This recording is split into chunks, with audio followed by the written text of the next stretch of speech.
Hello दोस्तों, नमस्कार। Result एडुशाला में पुनः आपका स्वागत है। यह अभी हम डिस्कस कर रहे हैं 66वां बीपीएससी री एग्ज़ाम जो हुआ था 14 फरवरी को।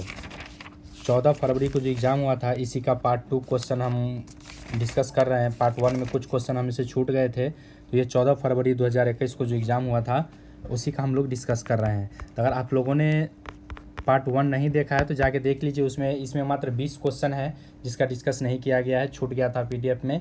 तो हमने सोचा कि पार्ट 2 अपलोड कर देंगे ताकि छोटा भी रहेगा और जल्दी हो जाएगा। तो अगर आप लोगों ने नहीं देखा है तो डिस्क्रिप्शन में लिंक है, जाके वहाँ से देख लीजिए। वहाँ पे 150 क्वेश्चन का डिस्कस किया गया है। उसमें से कुछ क्वेश्चन जो 2 पेज छूट गए थे, 20 क्वेश्चन, उसका डिस्कस पार्ट 2 में किया जा रहा है। यह री एग्ज़ाम का है, 66वां बीपीएससी का जो दोबारा एग्ज़ाम हुआ था उसी का पार्ट 2 है। एक वीडियोज़ दिया गया है, दूसरा वीडियोज़ ये है। तो 99 तक हमने डिस्कस कर लिया है। 99 के बाद फिर पहला वीडियो में 125 से शुरू है, तो इसमें 25 क्वेश्चन के डिस्कस किए जा रहे हैं। पहला क्वेश्चन आइए देखते हैं कौन सा है। बिहार के वे ज़िले कौन से हैं जिनमें 2001 और 2011 में क्रमशः सबसे कम ग्रामीण महिलाएं साक्षर थी? तो 100 का क्या हो जाएगा? डी इसका किशनगंज और सहरसा उत्तर हो जाएगा। किशनगंज और सहरसा इसका सही उत्तर आ जाएगा डी, जिनमें 2011 और 1 में जो है क्रमशः सबसे कम ग्रामीण महिलाएं साक्षर थी। 101 का भारतीय राष्ट्रीय कांग्रेस के द्वितीय मुस्लिम अध्यक्ष कौन थे? तो द्वितीय मुस्लिम अध्यक्ष कौन थे? रहमतुल्लाह एम सयानी ही मोहम्मद सयानी। रहमतुल्लाह मोहम्मद सयामी जो है, कई बार मैंने सोचा कि यह क्वेश्चन पूछा जाएगा, बता दूं, और यह पूछ ही दिया एग्जाम में। भारतीय राष्ट्रीय कांग्रेस के द्वितीय मुस्लिम कौन थे? रहमतुल्लाह मोहम्मद सयानी। और पहला कौन से थे? तो ये बदरुद्दीन तैयब जी फर्स्ट थे। रहमतुल्लाह एम सयानी कौन थे? दूसरा थे। और अब्दुल कलाम आज़ाद जो सबसे कम उम्र के जो बने थे कांग्रेस अध्यक्ष, यह अब्दुल कलाम आज़ाद थे 51वां कांग्रेस अधिवेशन में, जो आज़ादी जो 1940 से 46 तक रहा था।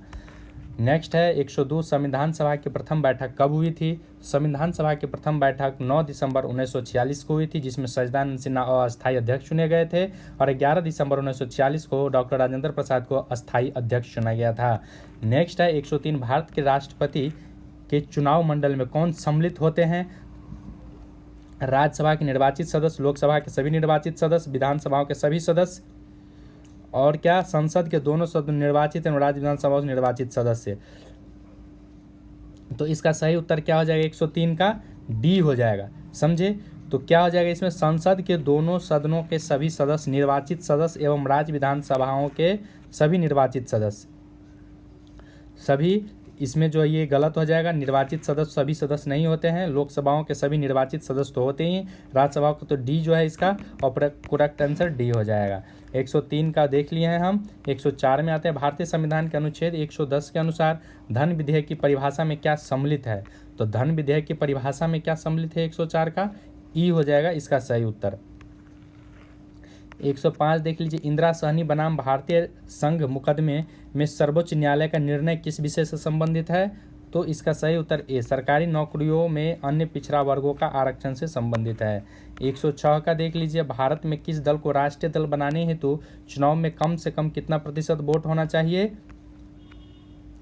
तो इसका 106 का हो जाएगा ई उत्तर हो जाएगा। क्यों? क्योंकि एक दल को राष्ट्रीय दल के रूप में तभी मान्यता मिलती है जब वह क्या क्या अर्हता पूरी करती है। आइए देखते हैं। जब वह लोकसभा अथवा विधानसभा आम चुनाव में 4 अथवा अधिक राज्यों में निम्न अर्हताएं पूरी करती हो। यदि वह लोकसभा विधानसभा में आम चुनाव या 4 अथवा निम्न में से किसी मतों का 6% जो है 6% वोट प्राप्त करता है, तो उसको मिल जाता है कम से कम 4 राज्य में इसको वैध वोट होना चाहिए। 4 राज्य में जो है 10% से अधिक होना चाहिए, इसीलिए इसका उत्तर ई हो जाएगा। नेक्स्ट आते हैं हम, कितना नंबर क्वेश्चन? 107 का, कटौती प्रस्ताव का उद्देश्य क्या है? तो कटौती प्रस्ताव का उद्देश्य क्या है? 107 का सी हो जाएगा। बजट प्रस्तावों के खर्च में कमी का प्रस्ताव का सुझाव, प्रस्ताव का प्रस्तुत करना ही कटौती प्रस्ताव का उद्देश्य होता है। जो बजट में जो है कटौती प्रस्ताव, बजट में अगर ज़्यादा वो खर्च दिखा गया या कमी हो रहा है तो उसी को बजट को काट करके फिर वो किया जाता है, कटौती प्रस्ताव उसी को कहा जाता है। 108 का देख लीजिए। सूची 1 को मिलाइए सूची 2 से, तो इसका कूट में क्या हो जाए 108 का? ई हो जाएगा उत्तर। ठीक है, अब देखिए इसमें ग्राम पंचायत का गठन अनुच्छेद 40 दिया हुआ है। ग्राम पंचायत गठन समान आचार संहिता कितना में हो जाएगा? 44 में हो जाएगा। न्यायपालिका एवं कार्यपालिका का पृथकीकरण कितना है? अंतर्राष्ट्रीय शांति का विकास 51 का ए हो जाएगा। और कृषि पशुपालन का देख लीजिए, न्यायपालिका में ये हो जाएगा 48 में दिया गया है। और इसका ये इसमें से देखिए कौन सा मेल खा रहा है। ग्राम पंचायत का गठन जो है अनुच्छेद 40 ए का 5 दिया है, नहीं दिया है, ए का 1 में दिया है। और आइए इसमें देखते हैं हम बी का 3 का बी दिया है, बी का 3 तो ये गलत दिया है, तो इसीलिए इसका उत्तर ई हो जाएगा। 109 का देख लीजिए, देखिए मैंने मिला के भी दिखा दिया है, आप लोग चेक कर लेंगे खुद से भी। 109 का सही उत्तर क्या हो जाएगा? देखिए क्वेश्चन क्या है, निम्नलिखित में से किस संवैधानिक संशोधन अधिनियम द्वारा मंत्रिपरिषद की संख्या लोकसभा के कुल सदस्यों के 15% तक की सीमा निर्धारित की गई थी? तो 15% तक की सीमा जो है 51वां संविधान संशोधन में 15% तक का अनिवार्य किया गया था। 110 में देख लीजिए, सूची 1 को सूची 2 से मिलाइए और इसके पुट की सहायता से मिलान कीजिए। 110 का क्या हो जाएगा? सही उत्तर डी हो जाएगा।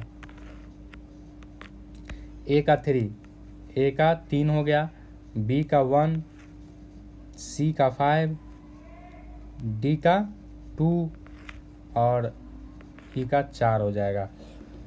अशोक मेहता 1978 में आया था, बलवंत राय मेहता 1957 में आया था। आप लोग याद रखेंगे बलवंत राय मेहता पंचायती राज से संबंधित है, 1957 में आया था। अशोक मेहता बलवंत राय मेहता के बाद है, यह भी पंचायती स्तर से ही संबंधित है, तो 1978 में आया था। M.K. सिंह भी 1986 में आया था और C.S. हनुमंत राव 1984 में आया था। इसका सही उत्तर डी हो जाएगा। नेक्स्ट हम आते हैं, यह क्वेश्चन हम डिस्कस कर रहे हैं जो छूट गया हुआ था पार्ट 1 में, बीच का सेक्शन यही, तो इसी को मैं अभी डिस्कस कर रहा हूँ। यह 25 क्वेश्चन है मात्र। निम्नलिखित में से कौन सा एक सकल घरेलू उत्पाद GDP की गणना करने की विधि नहीं है? तो 111 का बी, ह्रासमान लागत जो ह्रास जो होता है, ह्रासमान लागत विधि से जो GDP गणना नहीं होती है, बाकी उत्पादन आय और व्यय विधि से होती है। 112 का देख लीजिए, निम्नलिखित में राष्ट्रीय आय का आंकड़ा निम्नलिखित में से कौन सा कार्य संस्थान जारी करता है? तो राष्ट्रीय आय का आंकड़ा CSO जारी करता है, CSO जारी करता है, सी इसका सही उत्तर है। 113 है, आयुष्मान सहकार योजना के बारे में कौन सा कथन सत्य नहीं है? आयुष्मान सहकार योजना के बारे में यह वित्त मंत्रालय द्वारा यह योजना शुरू की थी, यह कथन गलत है। सत्य नहीं का मतलब यह हुआ गलत है, बाकी सारा सही है। 114 देख लीजिए, भारत के बजट में किस वर्ष वस्तु लेन देन कर CTT प्रस्तुत किया गया था? तो वस्तु लेन कर CTT 2013-14 में। और बिहार में बाल विकास बजट जो है बाल विकास लाया गया था, तो 2013-14 में लाया गया था बिहार में। 15 निम्नलिखित देशों में से HDI 2019 रैंकिंग के आरोही क्रम से संबंधित कौन सा कथन सत्य है? तो बी, ब्राजील, चीन, दक्षिणी अमेरिका, यह सही है। नेक्स्ट लीजिए 16, भारत में जेंडर बजटिंग कब शुरू किया गया था? तो जेंडर बजटिंग कब शुरू किया गया था? 116 का हो जाएगा ए, 2005-06 में जेंडर बजटिंग शुरू किया गया था महिलाओं के खिलाफ होने वाले भेदभाव को मिटाने के लिए। 117, PM केयर्स कोष के बारे में कौन सा कथन गलत है? PM केयर कोष के बारे में ई इसका सही उत्तर हो जाएगा। नेक्स्ट आइए देखते हैं, भारत के राज्यों को 2018-19 में असही अवरोही क्रम में चुने, तो 118 का सही उत्तर क्या हो जाएगा? ई हो जाएगा, इसका भी उत्तर ई हो जाएगा। नेक्स्ट है 119 नंबर, नगद आरक्षी अनुपात को कम से कम करने से अर्थव्यवस्था पर इसका क्या निम्नलिखित प्रभाव पड़ेगा? नगद आर्थिक व्यवस्था को कम करने से 119 का सी हो जाएगा, अर्थव्यवस्था में पुनः मुद्री आपूर्ति बढ़ जाती है।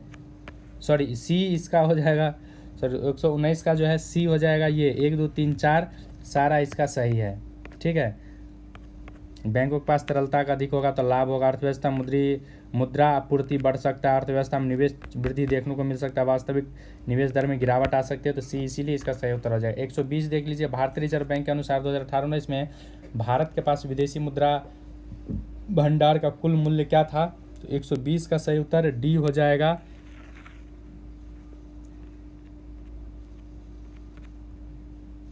$4,12,871 मिलियन अमेरिकी डॉलर, 4,12,871 4,12,871 मिलियन अमेरिकी डॉलर भारत के पास विदेशी मुद्रा भंडार था। पक्का अगर इस बार ऐसा क्वेश्चन पूछे तो बेहोश हो जाएगा, 80 से भी ज़्यादा कट ऑफ नहीं जा पाएगा। 15वें वित्त आयोग की सिफारिश पर केंद्रीय करों के विभाज्य पुल में बिहार का हिस्सा कितना रहा है, तो 121 का क्या हो जाएगा, ए हो जाएगा। 122 देख लीजिए, बिहार अर्थव्यवस्था की विकास दर वर्ष 2018-19 में स्थिर कीमतों पर क्या थी, तो 122 का सही उत्तर क्या हो जाएगा, डी 10.53% थी। 123 का बिहार राज्य के सकल राज्य मूल्यवर्धित में कृषि और संवर्धित योगदान वित्तीय वर्ष में क्या था, 123 का सही उत्तर ई हो जाएगा। आप लोग ये देख लेंगे 2000 इस बार जो बजट आया है उसका देख लेंगे, मैं बजट का एक वीडियो लाऊंगा उसमें ये सब डिस्कस करवा दूंगा। 124 देख लीजिए, बिहार वर्ष 2019 में बिहार राज्य में बिजली क्षमता उत्पादन क्या थी, तो बिजली क्षमता उत्पादन बिहार में कितना था, 24 का ए 4,767 मेगावाट। बिहार में खपत कितना है, तो 350 मेगावाट खपत है और उत्पादन कितना हो रहा है बिहार में, 4,767 मेगावाट। तो यह री एग्ज़ाम जो हुआ था 67वीं बीपीएससी का, उसका हमने जो छुटा हुआ क्वेश्चन था पार्ट 2 डिस्कस कर दिया। बस इतना ही क्वेश्चन छुटा हुआ था, 100 से 24 मतलब 24 क्वेश्चन छुटा हुआ था। 24 क्वेश्चन का हमने डिस्कस करा दिया है। तो आप लोग से रिक्वेस्ट है कि आप लोग ज़्यादा से ज़्यादा जो है इसका व्यूज़ कम से कम 1000 कीजिए, लाइक भी 1000 कीजिए, ज़्यादा से ज़्यादा सब्सक्राइब कीजिए, लाइक शेयर कमेंट कीजिए। फिर हम मिलते हैं जल्द ही किसी और नए प्रीवियस ईयर के साथ, तब तक के लिए जय हिंद।